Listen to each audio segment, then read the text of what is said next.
অরুণ অরুণ কুমার চক্রবর্তী, পেশায় ইঞ্জিনিয়ার। নেশায় খুব বেশি কিছু বলার প্রয়োজন আছে কি?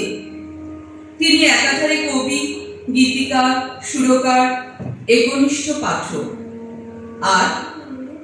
আর তিনি জাদুকর। তিনি চিরতরুণ, চির আধুনিক। নইলে আমার মাত্র 8খানা ঘর কোথায় তোমায় বসাইয়ের মতো সমসাময়িক প্রাসঙ্গিক ভাবনা তাঁর কলম মিশ্রিত হতে পারে কি? চরম বিশ্বায়ন পূর্ণাঙ্গ পৃথিবীটাকে ছোট করতে করতে 8খানা ঘর করে তুলেছে।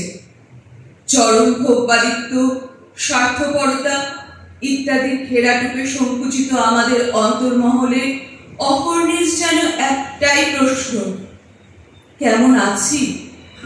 কেমন আছি আমরা? সবাই মিলে ভাবছি। হাওয়ার কাঁধে মেঘের পালকি, চাঁদ হয়েছে যাত্রী। কেন তুমি প্রশ্ন করছো এখন কত রাত্রি? দিন কাটে না, রাত কাটে না, শেকড় বাকড় কাঁপছে। ঘরের মধ্যে 4টে দেয়াল উল্টো দিকে হাঁটছে। কাঠ বর্গা শিলিং টিলিং উড়তে উড়তে উড়তে উড়তে আকাশ হয়ে যাচ্ছে। আকাশ দেয়াল, আকাশ ছাদের একটি ঘরে থাকছি। থাকতে থাকতে কেমন আছি সবাই মিলে ভাবছি। তার জন্ম দেশের স্বাধীনতার 1 বছর আগে 1946 সালে। তাতে কি, এই চিরযুবা কবির কাছে সবাই বুড়ো আর বুড়ি। তার এই ডাকের মাঝে লুকিয়েছিল যে স্নেহ, তা কেবলমাত্র সেই স্নেহধন্যরাই উপলব্ধি করতে পারতেন। স্নেহের অবিরল ধারায় স্নাতক হয়ে হাতের মুঠোয় লজেন্স নিয়ে এই স্বভাববান কবির অপেক্ষায় পুরো 1টা বছর কেটে গেল যাদের, সেই বুড়ো বুড়িরা আজও অপেক্ষা করেন তাঁর, যিনি পাথর ভাসান জলে। আজ 3 দিন যাকে খুঁজছেন তিনি আসবেন, গান গাইবেন। এই আল ভাঙা খোলা মাঠটায় তিনি হাঁটবেন। রোজ রোজ মেঘে তিনি নাচবেন। আজ 3 দিন, শুধু 3 দিন, তিনি অচিন পাখায় উঠবেন। এই থই থই হিম বন্যায় একতারা বাঁধা লাউ খোলটায় সুর তুলবেন। তিনি সোলার জাহাজে ডুববেন। তিনি পাথর জাহাজে ভাসবেন। যার চোখ আছে তিনি চিনবেন। এই কেদুলির রং বাজারে তিনি আসবেন, গান গাইবেন। আজ 3 দিন যাকে খুঁজছেন তিনি আসবেন, গান গাইবেন। লালপাহাড়ে আজ পরিব্রাজকহীন। একদিন শ্রীরামপুর স্টেশনের একলা নিঃসঙ্গ মহুয়া গাছটা যে কবিতার প্রেরণা হয়েছিল, যে কবিতা পরে গান হয়ে জনপ্রিয় হয়েছিল দেশে বিদেশে, সেই গান নিয়েও তো বিতর্ক কম ছিল না। সেসব আমাদের কারোরই অজানা নেই। তবে আপাত অবমূল্যায়িত কবিতাতে কিছুই তেমন এসে যেত না। রবীন্দ্র স্মৃতি বুকে জাগিয়ে রেখে যেমন অকাতরে বিলোতে পারতেন লজেন্স, তেমনি অকাতরে বিলোতে পারতেন অনুরোধে লেখা কবিতার চিরকুট। অনায়াসে হারিয়ে ফেলতেন কবিতার খাতা। তিনি যে আলফোলা, আকাশে আলফোলা, তাই প্রেমেও তিনি যেতেই পারেন অনায়াসে, বন্দী হতে বা মুক্তির সন্ধানে। বলে উঠতেই পারেন, যেতে হয় তাই যাই। ওইখানে কেন যাও? কি আছে ওখানে? জল ভেঙে বালি ভেঙে ঠান্ডায় ভিড়ে মরা নদীটির কাছে? কি আছে? কেন যাও সারাদিন সারা রাত তমালের নিচে খড়ের বিছানায় বসে বসে কালো ধলো মানুষের সাথে মেশামেশি, রঙ্গরস, গাঁজা, মদ আর ব্যাকরণ লাঞ্ছিত গান, বেসুরে না, মাতাল সামলানো চিৎকারে, নিমগ্ন ভাষানে কেন যাও? যাই, যেতে হয়, বারবার যায়, যেভাবে সবাই যায় আমিও চলে যাই। কেউই তো আসে না কোনোদিন, শুধু যায়। এইখান থেকে শুধু শুধু ওইখানে চলে যায়, যেভাবে বৃন্দাবন যায় কেদুরি বাগানে, যেভাবে রানী যায়, মীরা যায়, পদ্মাবতী যায়, যেভাবে পাখি যায়, খাঁচা ছেড়ে যায়, উড়ে যায়, সেভাবে পারি না, তবু যাই, বারবার যাই, ঠিক সেইভাবে যেতে চাই। যাই, খাঁচা ছেড়ে যাই, খাঁচা নিয়ে যাই, প্রেম হতে যাই। সুখ দুঃখ আনন্দ কষ্টের মতোই প্রেম এবং বিরহ চলে হাত ধরাধরি করে আমাদের নিত্য যাপনে। কবি প্রেম ছোঁবেন অথচ বিরহ অশ্রু জমবে না, তা কি হয়? তাই তো এক অপরিচিতার তমালতলিতে তমাল বক্ষে অশ্রুমোচন কবির চোখে ধরা পড়ে এক অনন্য কাব্য আঙ্গিকে। প্রেমাস্পদের দীর্ঘ অদর্শনের আকুলতায় এই ভক্তিরস সুখী করে বিরহ জর্জরিত কৃষ্ণ তথা তমাল এবং ভক্ত উভয়কে। গাঁথা হয় তমালের সুখ দুঃখ। বিষণ্ণ বাতাসে কাঁপে তমালের ছায়া, তমালেরও কিছু কান্না জমা আছে। কতদিন রাধিকা আসেনি, আকুল ব্যাকুল দেহ, উদ্ধত স্তনবৃন্দ কতদিন প্রেমাহত করেনি তাকে। বাকলে, মজ্জায়, পাতায়, ফুলে, ফলে তমালেরও অনেক বিরহ জমা আছে। তমালের নিচে আমাদের বাউল আশ্রয়। আনন্দ মন্দিরা বাজে, বাজে আনন্দ লহরী, খোল করতাল, বাঁশি, বিরহ বিষাদ বাজে, কেঁপে ওঠে বৈরাগ্য বাথান। তাতে তমালের কিছু সুখ হয়। সুখের অধিক কিছু থাকে বলে ফুলমণি বাউলিনী তামাম জড়িয়ে ধরে তমালের কৃষ্ণ শরীর। কৃষ্ণ সুখে সুখী ফুলমণি, সুখী হয় বিরোধী তমা। এক শহুরে বাবু রসিয়ে বলে ওঠে, ফুলমণি, আমি তো ছিলাম, আমি কি ফেলনা? খেপি, আমাকে জড়াস না কেন? ফুলমণি হাসে, বলে, তোর গায়ে বিদেশি সুবাস, জানিস না তমালের গায়ে গায়ে লেগে আছে কৃষ্ণ রাধার বৃন্দাবনী আলো। তাই তো জড়াই, বড্ড ভালো লাগে। তোকে কোন সুখে জড়াবে রাধা রানী, মুখ পোড়া। বিরহ পর্ব পেরিয়ে উথাল পাতাল প্রেমিক মনে জমে খরাদিন তীব্র রোদের উপশম। ঘনঘোর মেঘ, মেঘবালিকারা ইতিউতি চায়। কবিবরের মনে বান ডাকে প্রেমের। দূতের ভূমিকায় অবশ্যম্ভাবী হয়ে ওঠে মেঘ।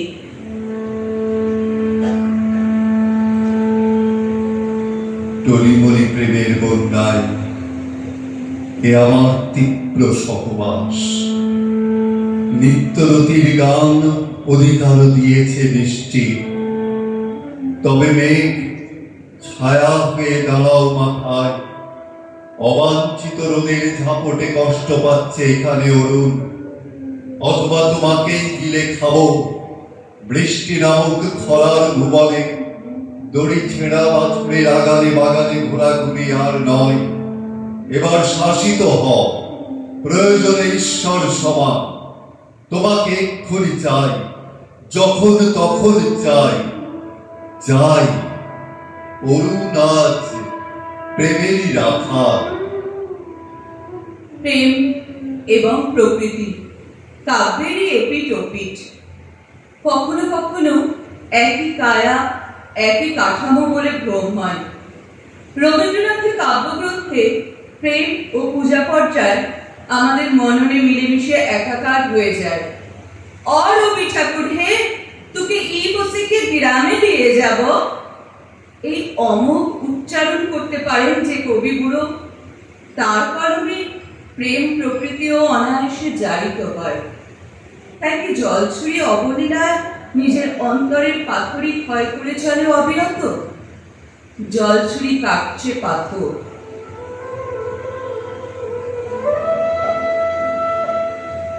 যেখানে পৃথিবী শেষ, যুবথুবু ঝুলে আছে পঞ্চকোট পাহাড়, ওপারে আলকুষা গ্রাম, এপারে শুনুনি, মাঝখানে অনন্ত জলের ঢল তীর তীর বিলোচ্ছে লাবণ।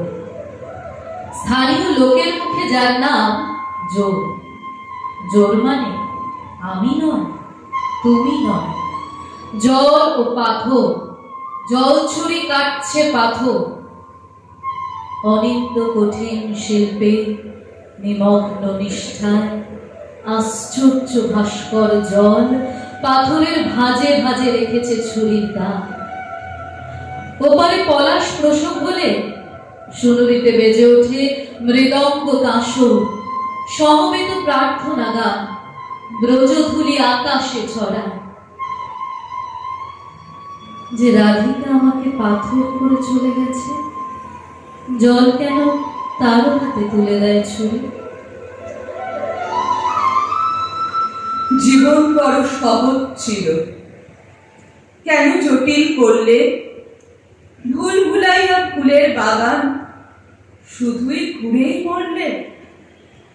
কবি অরুণের জীবনযাপন ছিল সত্যি বড় সহজ। পরকে আপন করতে পারতেন তিনি সহজে। এত সহজ, এত সরল মানুষ বলেই তো জনৈক আদিবাসী রমণী নির্দ্বিধায় তাকে নুন লঙ্কা ভাতের নিমন্ত্রণ জানাতে পারে। এই সবুজ সন্ন্যাসী রুখে দিতে পারেন সবুজ ধ্বংসের ষড়যন্ত্র। জাতীয় পুরস্কার আসে তার গাছ বোনার গান কবিতার জন্য। আর এই প্রতিটি অনাড়ম্বর অথচ আন্তরিক পদক্ষেপের পেছনেই ছিল আগামী প্রজন্মের জন্য উদ্বেগ। শিশুদের দিতে চেয়েছিলেন সবুজ ও সুস্থ এক বাসভূমি, এক টুকরো খেলার মাঠ। নইলে আমাদের শিশুরা খেলবে কোথায়? তোমাদের বাড়িগুলি মেঘ ছিঁড়ে আকাশ ছুঁয়েছে, তোমাদের জাম্বো উড়োজাহাজগুলি পেটের মধ্যে মানুষ পুড়ে ছুটে যাচ্ছে পৃথিবীর এক প্রান্ত থেকে অন্য প্রান্তে। মাটির ভেতরে পেটে পড়ছে বিজ্ঞান বিস্ফল। তোমাদের মহাজাগতিক ট্রেন মুঠো মুঠো জিজ্ঞাসা নিয়ে উড়ে যাচ্ছে মঙ্গল, ইউরেনাস আর শনির বলয়ের মধ্যে, যেখানে বিষাক্ত কণা কণা মেঘ আর সোনালি চাঁদ। অনধিগত তরঙ্গে তরঙ্গে ভাসিয়ে দিচ্ছ গান, ছবি, বিদ্যুৎ দুরূহ সংকেত। হাজার হাজার মাইল জুড়ে জন্ম দিচ্ছ বাঁচা মাটি। টোপর টোপর বরফের মাথায় রেখে আসছো কাঁটা উটের ক্ষত, বিজয় উল্লাস। কার ঠ্যাং, চোখ, পাকস্থলী কার গায়ে এঁটে দিচ্ছ কেউ জানে না। তোমাদের ঘরের মধ্যে শীত ঢুকে পড়লে সুইচে আঙুল রেখে ডেকে আনছো মনোরম গ্রীষ্মকাল। এভাবেই তোমাদের দম্ভ গলা ফাটিয়ে বলছে, দেখো দেখো আমরা কত দূর এগিয়ে এসেছি। কিন্তু আমাকে বলো, বলো, বলে দাও, আমাদের শিশুরা খেলবে কোথায়? আমাদের শিশুরা খেলবে কোথায়? মানুষ অরুণ চক্রবর্তী, কবি অরুণ চক্রবর্তী এবং অবশ্যই সমাজ সচেতন অরুণ চক্রবর্তী তার পারিপার্শ্বিক ঘুরে থাকতেন এ কথা ভাবলে ভুল হবে। তার বাউল মনকেও ছুঁয়ে যেত আশেপাশের ক্ষুদ্রতা, স্বার্থপরতা, রাষ্ট্রনীতি সহ সবকিছুই। প্রতিবাদ প্রকাশের মাধ্যম অবশ্যই এক ও অদ্বিতীয় তার লেখনী শক্তি। আর তাই ছাতার রঙে আমাদের চিনিয়ে দিতে চেয়েছেন তিনি আসল রাজাকে। লোকটা একটা মনের মতো ছাতা খুঁজছিল। এই দীর্ঘ পথ ঠক্কর খেতে খেতে সে জেনেছে ছাতা থাকলে বুকে বল বাড়ে, সাহস বাড়ে, প্রতিপত্তিও বাড়ে হয়তোবা। অমুকের কাছে যাওয়া অন্যায় তমুকের কাছে যা ন্যায়, অথবা তমুকের কাছে যা অন্যায় অমুকের কাছে যা ন্যায়, যা সে করে ফেলতেই পারে। রক্ত মাংসের মানুষ তো, ছাতা তাকে বাঁচাবে। খুঁজতে খুঁজতে খুঁজতে শেষ মেঘ এসে দাঁড়ালো মানুষের কাছে এবং দেখলো মানুষ তার নিজস্ব ছাতা কবেই খুইয়ে বসে আছে। তার কান্না পেল। যা বলার ছিল, যা করার ছিল, ঠিক ঠিক করা হলো না, বলা হলো না। সেদিন কিসের জন্য যেন একটা সামান্য প্রতিবাদ করতে গিয়ে তারা তাকে দারুণ ভাবে আহত করে ফেলে গেল রাস্তার নোংরা।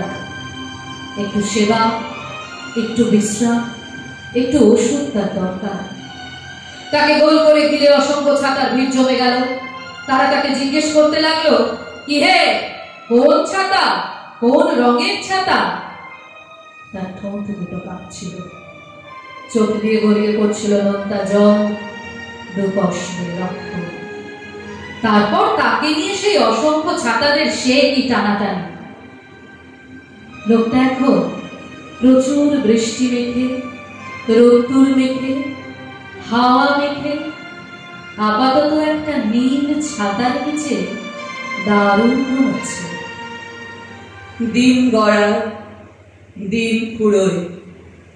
আমাদের মারান গুরু, আমাদেরই সান্তা ক্লজ গুরু যেন কোন অদৃশ্য ইঙ্গিত করে ফেলেন, বুঝে নেন সন্ধে নামছে, আসছে বিদায়ের পালা, চলছে অন্য কোনো জ্যোৎস্নার সন্ধান। তাকে কে যেন একদিন ডেকেছিল, চেয়েছিল।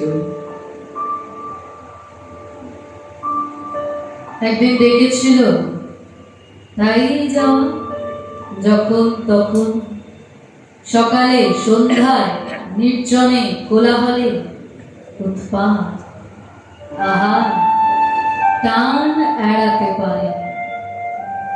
যেন গিলেছি সুগন্ধি কোন টোপ, ডুবু ডুবু ফাতনার দিকে কারো চোখ স্থির আটা আছে। হুইলে রেখেছে আঙুলের বেগ, বন বন গুটোচ্ছে সুতো, ছাড়ছে গুটোচ্ছে, এভাবে খেলানো। খেলাতে খেলাতে রাঙায় মৃত্যুর ফাঁদ, জানি। একদিন চেয়েছিল, তাই যাও যখন তখন, উৎপাত। আহা, টান এড়াতে পারিনি। একদিন চেয়েছিল, তাই হাত কাউকে ছুঁয়েছে, গোপন আসনে বসে তরল আগুন থেকে নিয়েছে উত্তাপ। আহা, এতখানি তাপের কাঙাল। একদিন ডেকেছিল, চেয়েছিল, তাই যাওয়া যখন তখন, জ্যোৎস্নার ভেতর থেকে অন্য কোন জ্যোৎস্নার ভেতরে। নির্মল, শিশুর মতো সরল, সদা হাস্যময়, আপন পর ধীরে ধীরে মানুষটা সারা জীবন শুধু আনন্দই বিলিয়ে গেলেন। তবে তার অসামান্য প্রতিভার সঠিক মূল্যায়ন কি আজও হয়েছে? হয়তো লাল পাহাড়িতেই আটকে রেখে একাকী মৌহা গাছটির মতো নিঃসঙ্গ করে রাখলাম কবিকে আমরা, কিন্তু আমাদের বোধে, আমাদের মননে তার রেখাপাত করে কি তেমন? অথচ সেই মানুষটিকে দেখুন, বলে গেলেন, লিখে গেলেন, তার ধুলো খাই যদি প্রেম পাই কবিতায়। মিচ্ছামি দুঃখরম। জ্ঞাত সারে বা অজ্ঞাত সারে পৃথিবীর যে কোনো বাসিন্দাকে দেহে বা মনে বিন্দুমাত্র বা সামান্যতম আঘাত করে থাকি, তবে এই জন্মে ও জন্মান্তরে ক্ষমা প্রার্থী। মিচ্ছামি দুঃখরম, মিচ্ছামি দুঃখরম। মাংস ডিঙিয়ে যাব প্রিয়তম নারীটির কাছে। ভালোবাসা পাবো কি কখনো? ছায়া পাবো? চরম তাচ্ছিল্যে যদি মুঠো মুঠো ঘৃণার কণিকা জ্বালিয়ে পুড়িয়ে দেয় শারীরিক সব অনুপরমাণু, সেখান থেকে শুরু হোক প্রেম।